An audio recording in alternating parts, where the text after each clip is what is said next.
जीवन संभव हुआ। तभी जब से समुद्र हुआ तभी जीवन संभव हुआ। जब तक समुद्र का निर्माण धरती पे नहीं था जीवन संभव ही नहीं हुआ। चंद्रमा पे या अन्य ग्रहों पे देखिए, अब तो हम पहुंच भी गए हैं। अभी तो किताबों में पढ़ते तो हम पहुंच भी गए हैं। वहां जल ही नहीं है, इसलिए जीवन नहीं है। जल नहीं है क्योंकि जल क्या करता है, पांचों तत्वों को होल्ड रखने का काम करता है।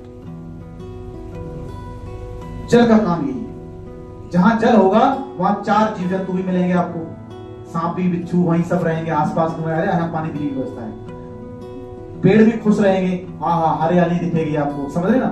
जब पानी नहीं होगा ना तो जीव जंतु ना कोई कुछ नहीं होगा। इसलिए उन ग्रहों पे पानी नहीं तो जीव जंतु कहां से पैदा हो जाएगा, कुछ है नहीं। इसलिए फर्स्ट आप हमारी धरती पे जीवन संभव हुआ था, ये डिस्कवरी में हमने देखा है, जल से ही स्टार्ट है। जलचर, फिर थलचर और अब नभचर। जलचर, थलचर और फिर नभचर। जलचर के अंदर जितने भी हमारे बैक्टीरिया हैं सब इसी में आते हैं।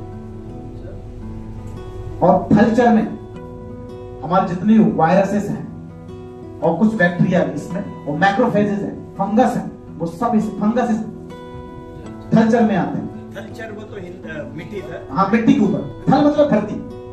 जो धरती पे हम रह रहे हैं हम थलचर हैं। जो जल के अंदर रह रहे हैं वो जलचर है। पानी। और नभ मतलब आकाश। जो आकाश में वायरस कहाँ है, वायरस दिख रहा है आपको, हवा में, वो नभचर है। तो अब this is the young, this is the wind, this is the pick, fire. हम अग्नि के बने हुए हैं। Fire is the mother. और जल के अंदर जो है वो बैक्टीरिया है। आपने देखा जब बारिश होती है तभी बैक्टीरियल इन्फेक्शन बढ़ते हैं। जैसे बारिश का मौसम आया और कीड़े मकोड़े कितने प्रकार की वैरायटी की जन्म लेते हैं। और जैसे गर्मी आया सब नष्ट गया, जैसे सर्दी आया सब गया। लेकिन बरसात नहीं होते सर। बॉडी के कॉन्टेक्स्ट में भी हीट इजिकल टू वायरस बोले हैं सर जी। हीट इजिकल टू वायरस बोले। हाँ, So it's heat will be providing an unfavorable condition to the virus and bacteria on Earth. Heat will be provided. Providing, right? हाँ, It's अगर हीट नहीं होगी तो फिर वहां तो फिर सब खत्म ही है ना। मगर हीट रहेगा तो खत्म होंगे सर। बारिश हो रही है, जल आ जाता है, कोल्डनेस आता है, डैम्पनेस आता है, तो ये बढ़ते फैलते।